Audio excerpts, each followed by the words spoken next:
Bienvenidos a otro relato más de Nahuales. Hoy, los invito a dejar atrás lo cotidiano y adentrarse en un mundo donde la realidad se retuerce y las antiguas leyendas cobran vida. Dicen que en la oscuridad de la noche, cuando el silencio es profundo y la brisa parece murmurar en lenguas olvidadas, los nahuales caminan entre nosotros, ocultos a simple vista, pero siempre observando. Así que pónganse cómodos, apaguen las luces si se atreven, y prepárense para escuchar una historia que quizá los haga dudar de lo que realmente habita en las sombras. Comencemos. Los nahuales. Apreciable suscriptor, la siguiente historia llegó a mí por medio del protagonista, quien me platicó una de las leyendas que tienen en los altos de Jalisco con Zacatecas. Desconozco si esta leyenda se escuche por esos municipios, pero las experiencias que compartieron fueron tratadas de la manera más respetuosa para no ofender a quienes sean de dicha zona. Sin más, se comparte la historia como si fuera el mismo quien la relata. Soy originario del poblado de Cañadas de Obregón del estado de Jalisco. Mi nombre es Roberto y quisiera contarles lo que nos pasó a mi mejor amigo Claudio y a mí hace algunos años cuando cursábamos la preparatoria. Todo lo que les contaré fue en un lugar muy cercano a Temacapulín. Cuando estudiaba la preparatoria, uno de mis mejores amigos comenzó a andar con una chica que estudiaba también en nuestra escuela. Ella era de un rancho llamado La Mesa. La veía de vez en cuando en la escuela y los fines de semana. Con el tiempo me comenzó a invitar para que lo acompañara hasta allá debido a que le daba miedo el camino de regreso, sobre todo el sendero de terracería. No le vi nada de malo, pues yo también estaba quedando bien con otra chica de ese lugar. Nos trasladamos en el automóvil del papá de Claudio. Se trataba de un modelo algo anticuado, pero igual nos ayudaba para trasladarnos de un lugar a otro. No obstante, había una condición, la cual era que no regresáramos tan tarde. Tenía que haber luz suficiente para circular sobre la carretera desde el rancho hasta Cañadas de Obregón. Hoy en día, si uno circula de noche, puede toparse con algún asaltante, pero en los tiempos de la secundaria y preparatoria se escuchaban más las historias de nahuales y brujas que uno se podía encontrar en la noche. Cierto fin de semana quedamos de ir a ver a las muchachas al rancho. Teníamos la intención de sacarlas a pasear a Cañadas de Obregón y regresar al día siguiente. Mi amigo, a quien responde al nombre de Claudio, me advirtió que el automóvil estaba fallando y no estaba muy convencido de realizar el viaje, el cual siempre nos llevaba cerca de una hora. Pero a fin de cuentas logré convencerlo diciéndole que ya teníamos más de 15 días sin verlas, además que nunca nos había fallado el carro y ya lo habíamos tenido en peores condiciones. No obstante, Claudio me decía que ahora tenía un presentimiento extraño. Por estar revisando el carro y asegurarnos de llevar todo con nosotros, salimos un poco tarde de Cañadas de Obregón. Todo iba bien, hasta que atravesábamos el prado de Temacapulín y el carro comenzó a forcejear un poco. Tuvimos una oportunidad de regresarnos, pero decidimos seguir el rumbo y justo en el tramo de terracería notamos que el carro se comenzó a calentar. Así que nos detuvimos un poco y le echamos el agua potable que traíamos para nosotros, y una vez resuelto el problema, seguimos hacia el rancho. Nos dimos cuenta de que se estaba nublando y que comenzó a llover fuerte, y por ir más despacio el carro se calentó más rápido, así que no tuvimos de otra más que esperar a que se enfriara y que se detuviera la lluvia. Claudio se orilló para no obstruir el camino, pero con esas condiciones de clima lo más probable es que no pasara nadie en lo que restara del día. No suele ser una ruta muy transitada. Allí nos dieron las 6 de la tarde y comenzaba a oscurecer. La lluvia se había quitado, aún seguía chispeando un poco y dejó una densa neblina y un frío terrible. Ya nos faltaba poco para llegar al rancho y al querer encender el automóvil ya no sirvió, así que nos quedamos unos minutos en pensando qué podíamos hacer para llegar con las muchachas. Aún así seguimos intentando que el auto prendiera, pero terminó por ahogarse. Decidí comentarle a Claudio lo mejor que podríamos hacer en ese momento era llegar caminando al rancho. Era la mejor opción que teníamos en ese momento. La idea es que nos dieran cobijo por esa noche y a la mañana siguiente regresaríamos a arreglarlo. A Claudio le pareció algo arriesgado. Aquel sendero de terracería siempre le daba miedo. En varias ocasiones me llegó a platicar que mientras manejaba podía ver enormes perros negros corriendo y trepando árboles. pero en cierto modo corríamos más riesgos si nos quedábamos en el automóvil y que llegara alguien y nos asaltara. Claudio no tuvo otra opción más que aceptar mi propuesta. De esa manera dejamos el vehículo solo y nos encaminamos al rancho. De la cajuela sacamos un par de linternas pequeñas, una ya se le estaba agotando la batería mientras que a la otra se apagaba cuando quería. Hicimos algunos cálculos mentales y por la distancia en la que estábamos hasta el rancho no nos debía llevar más de 2 horas en llegar, contemplando que el piso estaba mojado y sin poder ver bien por donde caminábamos. Aún así, desde mi teléfono intenté llamar al rancho para que nos recogieran, pero en esa zona jamás había tenido señal. Siempre fue raro que por al ingresar al sendero la señal se perdía. Siempre procuramos seguir por el sendero por si llegaba otro automóvil y que nos pudiera llevar, pero había partes del camino en el que nos teníamos que desviar un poco por lo inundado que se encontraba e internarnos en el bosque. A mí me preocupaba Claudio. Lo veía bastante nervioso y se la pasaba golpeando la linterna para que encendiera y a cualquier ruido que escuchaba se ponía un poco histérico. Aún así, las cosas se mantenían tranquilas sin nada en especial hasta que a mitad del sendero vimos a una persona de pie. Nos detuvimos a varios metros de aquella persona, notamos que usaba una gabardina de color negro y su rostro estaba cubierto por una capucha y se mantenía inmóvil. Conforme pasábamos frente a esa persona me di cuenta de que se trataba de una mujer. En voz muy baja mencionaba unas que no comprendí. Solo le dijimos con permiso y pasamos de largo y a los pocos pasos de darle la espalda nos gritó algo con una voz ronca y áspera. «Salgan de mis territorios». Apresuramos el paso para alejarnos de ella y después de un minuto de estar corriendo Claudio miró para atrás, para asegurarse si nos estaba siguiendo. Le pregunté si él sabía qué fue aquello, pero me dijo que no tenía ni idea. Pocos minutos después de habernos encontrado con aquella mujer la linterna de Claudio empezó a fallar. Intentamos intercalar baterías con la mía, pero ya ni una de las dos funcionaba. Así que le di mi teléfono celular para que utilizara la linterna y pudiera ver por donde pisaba. No le quedaba mucha batería así que le sugerí que siguiera mis pasos.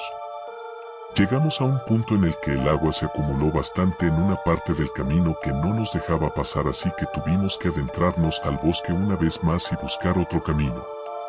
En este punto es donde las cosas se complicaron. No era sencillo caminar entre los árboles con la densa neblina y linternas poco eficientes. Claudio tuvo que ponerse al frente con mi celular pues alumbraba más por donde fuéramos. La temperatura descendió aún más y aunque trajera una chamarra muy abrigadora me encontraba temblando de frío. En eso Claudio se detuvo, pensé que había escuchado algo, era como si buscara algo entre los árboles y el terreno. De pronto se dio la vuelta para decirme que definitivamente no tenía ni idea de dónde nos encontrábamos. Yo me molesté y le dije muy enojado que lo estaba siguiendo porque tenía la mejor linterna. La mía se apagaba en cualquier momento y al celular le quedaban escasos minutos de batería. Traté de ubicarnos donde nos encontrábamos, pero era inútil a donde apuntara solo veía árboles y la neblina no me dejaba ver más. Tomé una vara del piso y la lancé lejos, en eso se escuchó el crujido de las hojas secas y entre la neblina un sonido familiar que nos decía, «Salgan de mis territorios», esta vez lo dijo molesta y gritando. Me di cuenta de que Claudio se estaba alterando y antes de que se echara a correr y lo perdiera de vista le pedí que me disculpara por haberme comportado de esa manera. Yo también tenía miedo pero no podía demostrárselo. Así que le dije que era mejor que camináramos y diéramos con él. Sendero con mi linterna pero que esta vez se mantuviera detrás mío. Revisé la batería del celular y solo me quedaba un 8% y eran ya cerca de las 9 de la noche. Preparé una alarma a las 9:30 para usar el celular en ese momento y buscar señal. Nuevamente la voz de aquella mujer se escuchó muy cerca de nosotros y mejor nos dispusimos a caminar rápido. Conforme avanzábamos pude escuchar que cerca de nosotros las hojas secas de los árboles crujían porque se acercaban a nosotros. Recordé que en esa zona era común ver lobos y eso era a lo que yo más le tenía miedo. Por fortuna se escuchó el sonido de agua. Claudio me comentó que era muy probable que estuviéramos cerca de donde se inundó. Pero cuando llegamos me di cuenta de que era el manantial de donde se abastecía el balneario que estaba cerca. Eso era algo bueno y malo a la vez. pues podíamos pedir ayuda al velador y quedarnos con él hasta que amaneciera y malo debido a que en lugar de avanzar retrocedimos por muchos metros. De repente el sonido de las hojas quebrándose se escuchó muy cerca de nosotros. Levanté la linterna para ver qué era y pude ver que alguien nos observaba detrás de un árbol. Me quedé inmóvil por unos segundos y aquella persona se escondió. Me acerqué lentamente, pero Claudio me detuvo y me señaló a nuestras espaldas. Pude darme cuenta de que se encontraban más personas que nos vigilaban y se mantenían detrás de los árboles. No se me ocurrió otra cosa más que gritarles y decirles que no teníamos nada en contra de ellos y que mejor nos dejaran en paz. Los ruidos se incrementaron y pude ver la pierna de una persona que se movía detrás de un pino y este se comenzó a sacudir, apunte hacia arriba y en lo más alto se encontraba algo. Pensé que era una persona, pero sus ojos brillaron como dos esferas grandes. Se mantenía agarrado del tronco del pino con solo una de sus garras y luego aulló igual que un lobo. Detrás de nosotros los ruidos se incrementaron. Nos atacarían en cualquier momento, así que metí mi mano a la chamarra y le entregué el celular a Claudio. Lo miré y le dije, corre. En cuanto le dije, salimos disparados a diferentes caminos. Yo no sabía por dónde iba yo y menos por dónde se encontraba Claudio, pero era seguro que detrás de mí, algo me estaba persiguiendo. Sentía que mi cuerpo ya no me daba para más cuando logré distinguir el balneario, así que me dirigí corriendo hacia allá para pedir ayuda. Cuando llegué me di cuenta de que ya no me seguían, apenas si podía respirar de lo agitado que me encontraba, la cabeza me palpitaba con fuerza, a Claudio no lo veía por ningún lado. Así que aproveché para buscar a algún vigilante o alguien que estuviera en la casa que estaba cerca del balneario para pedir ayuda, pero todo se encontraba en completo abandono. Las albercas estaban con muy poca agua, la cual pertenecía a la lluvia que había caído hace horas. No había nadie y menos un velador. Y entonces vi un destello de luz proveniente de una casita. Aliviado me dirigí hacia ella y mientras lo hacía gritaba por ayuda. Y en eso se abrió la puerta y detrás de ella se encontraba la mujer que vimos hace rato a mitad del sendero. Yo me detuve y guardé silencio. Esa mujer no me quitaba la mirada de encima, casi podía sentir que con solo la mirada podía ver hasta mi alma. Tuve la intención de echarme para atrás, pero en eso de la casa salió un enorme perro de color negro y no se trataba de cualquiera, era un enorme Xoloitzcuintle. El perro se acercó a mí y me comenzó a oler.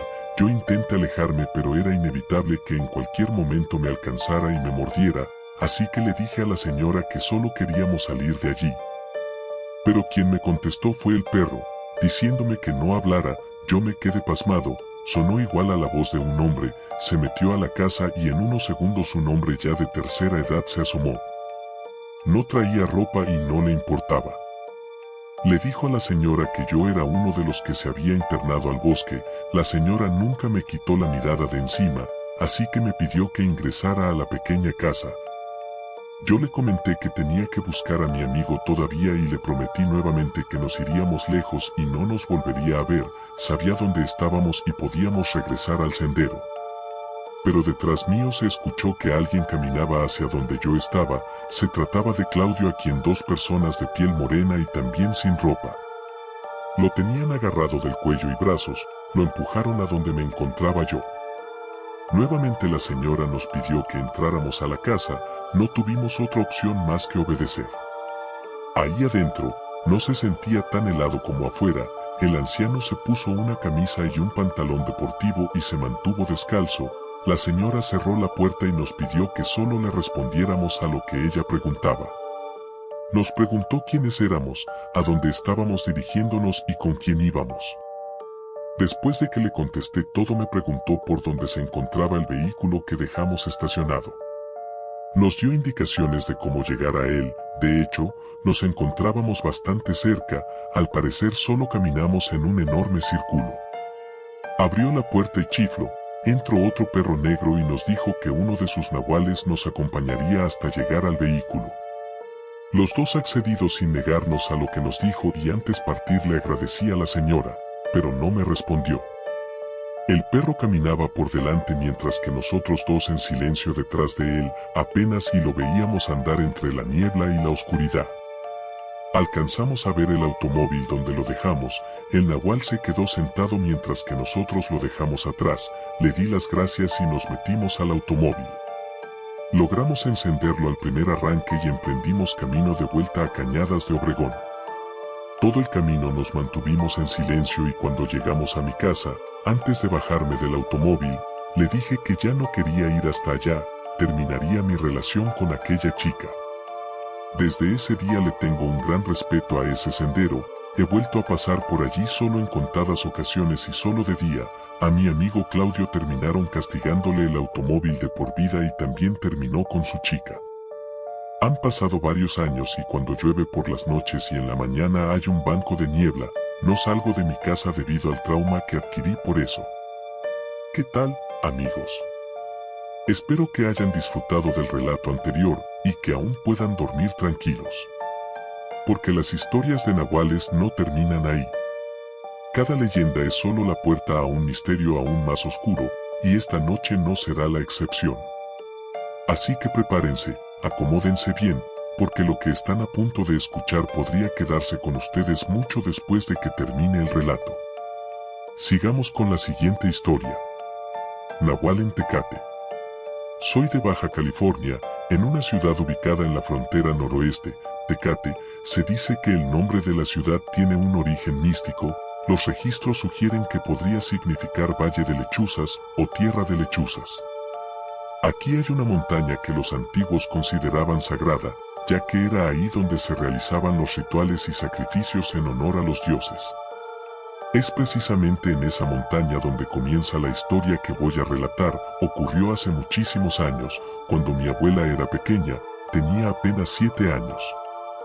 Dice que una noche cualquiera escucharon el inconfundible sonido de unas cadenas arrastrándose y también se escucharon terribles gritos. Al amanecer un niño había desaparecido de su cuarto, nadie supo qué fue lo que sucedió, no hubo testigos, lo único que quedó fue el dolor de los padres. En aquel entonces hacía menos de un año que había terminado la revolución, así que todos los hombres tenían armas, al menos los que habían sobrevivido a la guerra y vuelto a casa. Así que, en cuanto se supo que se habían robado a un niño, algunos hombres se pusieron de acuerdo para montar una pequeña guardia nocturna, para así prevenir que se repitiera el terrible suceso. Sin embargo, la noche siguiente, algo intentó llevarse a mi abuela, obviamente no tuvo éxito. En cuanto esa cosa entró por la ventana, mi abuela despertó y se puso a gritar con mucha desesperación. Eso inmediatamente alertó a los hombres que montaban la guardia y en menos de un minuto ya estaban dentro de la casa dando disparos. No mataron a la criatura, ni siquiera la acertaron un tiro, pero al menos pudieron evitar que se llevara a mi abuela. El siguiente ataque lo sufrió un vecino de mi abuela. Afortunadamente la víctima no fue una persona, una chiva fue asesinada. Mi abuela cuenta que, por curiosa, fue a ver la escena. En cuanto la noticia se supo, ella quedó traumatizada ante semejante cosa. La chiva estaba tirada en el suelo, tumbada sobre uno de sus costados, su cabeza estaba intacta, sin heridas, el pelo del animal estaba regado por todos lados, había muy poca sangre, pero, del cuello para abajo, la chiva estaba prácticamente en los huesos, casi no había carne en el animal muerto. La gente comenzó a murmurar, y con justa razón, viendo cómo había quedado la chiva, nadie se quería ni imaginar cómo habría terminado el bebé que había sido robado. Nadie veía a la criatura, pero aún así atacaba. Su siguiente acto también fue frustrado, intentó llevarse a un niño, pero el padre del infante estaba armado y pudo darle un balazo a la criatura. La bestia soltó al niño y huyó, volando, ante el incrédulo hombre que acababa de dispararle. Lo más extraño de aquella situación fue la marca que le quedó al niño. Eran 4 garras, pero la herida estaba caliente, como si el niño se hubiera quemado con aceite o con un sartén. Mi abuela cuenta que después de ese intento de ataque hubo algunos días de tranquilidad, hasta los hombres dejaron de hacer guardia. Pero, una mañana, en cuanto las personas salieron de sus casas a recibir los primeros rayos de sol, encontraron una escena digna de una película de terror. Todos los animales estaban muertos y regados por todas partes. Chivos, borregos, puercos, perros y gatos, solo las crías se habían salvado de la muerte. Todos estaban de acuerdo en que la criatura voladora estaba molesta por el balazo que le habían acertado días antes. La guardia se volvió a instalar, el que se convertiría en mi abuelo se unió a la guardia, él apenas tenía 16 años, sí, mis abuelos se llevan 11 años de diferencia. Bueno, mi abuelo dice que la primer noche que él estuvo en la guardia pudo ver a la criatura, pasó volando por encima de ellos, a unos 100 metros, sus alas eran grandes, su cuerpo no tanto. Mi abuelo dice que él le calcula que medía como 1 metro más o menos. La gente ya tenía miedo de salir de sus casas en la noche. En una ocasión el hermano menor de mi abuela se puso malo, y había que ir de forma urgente por ayuda, su hermano menor estaba ardiendo en fiebre, entonces su mamá la mandó a ella junto con su hermano mayor. Su mamá no fue para cuidar al pequeño, y su papá no podía ir porque estaba en la guardia. Entonces mi abuela y su hermano mayor fueron con lo más parecido a un doctor que ellos conocían, se trataba de una enfermera, la cuestión era que la enfermera vivía a 1 hora de ahí. Así que se fueron lo más rápido que podían. Ya casi llegaban cuando vieron, a lo lejos, como un bulto cayó sobre las ramas de un gran árbol. Era una sombra muy oscura, ni siquiera la luz de la luna le daba tan siquiera un poco de visibilidad. El corazón de mi abuela comenzó a latir muy fuerte, mientras su hermano mayor se puso frente a ella, intentando hacerse el valiente y protegerla, al mismo tiempo que avanzaban lentamente para llegar con la enfermera. No fueron atacados. Cuando iban a partir de regreso, ya con la enfermera, la criatura ya se había ido. El hermano menor de mi abuela se pudo recuperar sin mayores complicaciones. Cuando mi abuela y su hermano mayor contaron lo que habían visto, no los dejaron volver con la enfermera, fue mi abuelo el que se ofrecería, esa fue la primera vez que mis abuelos intercambiaron palabras. El camino de ida estuvo todo tranquilo, pero cuando mi abuelo iba de regreso, como a medio camino, escuchó un brumoso aleteo, al girar su mirada hacia arriba vio a la criatura. Mi abuelo sacó su arma y comenzó a dispararle sin atinarle ni una sola vez, la criatura se burlaba de él, de forma literal, emitía un sonido que se asemejaba a una carcajada humana. Eso fue lo que rompió la valentía de mi abuelo y entonces comenzó a correr, la bestia lo seguía desde lejos y a lo alto. De vez en cuando mi abuelo le soltaba un tiro, obvio sin éxito. Las balas se terminaron, la criatura, de alguna forma, se dio cuenta, entonces se abalanzó sobre mi abuelo, ya no estaba tan lejos de llegar, pudo sentir el aliento de esa cosa. Gritó con todas sus fuerzas, los hombres de la guardia corrieron y empezaron a disparar. Mi abuelo recuerda que antes de que alguien le acertara un balazo pudo ver la cara de esa cosa, parecía una serpiente, sus ojos eran negros y su piel escamosa y brillante. Luego de eso mi abuelo se negó rotundamente a volver a la guardia. De nuevo hubo algunos días de calma, pero los hombres decidieron no cometer el mismo error 2 veces, así que no levantaron la guardia. Una noche la criatura atacó nuevamente, aterrizó a algunos metros de la guardia.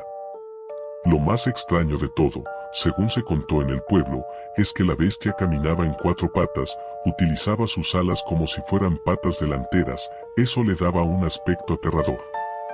Algunos hombres se quedaron paralizados del miedo al ver aquella cosa tan cerca y avanzando hacia ellos, los demás abrieron fuego. La criatura se defendió como pudo, hubo heridos, algunos muy graves, pero ningún muerto. La bestia terminó gravemente herida, a tal punto que cuando intentó huir volando no pudo. Se tuvo que alejar casi a rastras, mientras emitía el mismo sonido de carcajada, mi abuela escuchó esa risa, ya que asegura que se escuchó muy fuerte. Los hombres se habían quedado sin balas así que optaron por no seguir a la criatura, estaba sangrando mucho, así que asumieron que no llegaría lejos, que iba a morir. Todos volvieron a sus casas, alterados, pero confiando en que la pesadilla por fin había terminado. En la mañana, y ya habiendo recargado munición, algunos hombres se adentraron en la maleza, yendo en la misma dirección en la que había ido la criatura. Mi abuelo fue, quería asegurarse. Quería ver el cuerpo sin vida de esa cosa. Gran sorpresa se llevaron cuando, luego de andar por bastantes kilómetros, encontraron el cadáver de una persona, estaba completamente desnudo, tenía heridas de bala por todo el cuerpo. Quedaron desconcertados, no lo podían creer, se trataba, sin duda alguna, de un nahual. Nunca se supo de dónde llegó ni por qué optó por atacar el pueblo, se sospecha que bajó desde la montaña sagrada, quizá las brujas tenían algo que ver, nadie sabe. Lo que sí, es que pasaron décadas sin que nadie volviera a ver a un críptido volador aterrorizando el área de Tecate. Esto cambió en la década de los 90, cuando muchas personas, sobre todo los que tenían granjas o ranchos, me incluyo, sufrimos la muerte de nuestros animales a manos de otra criatura humanoide que podía volar. Los que sean de Baja California, saben perfectamente a qué me refiero. Y así llegamos al final de este relato, pero recuerden, las leyendas de los nahuales nunca descansan, y quizá, solo quizá, lo que escucharon esta noche no sea solo una historia. Si les gustó, no olviden dejar su like, suscribirse y compartir para que más valientes se atrevan a escuchar estas sombras convertidas en palabras. Descansen, si es que pueden. Hasta el próximo relato.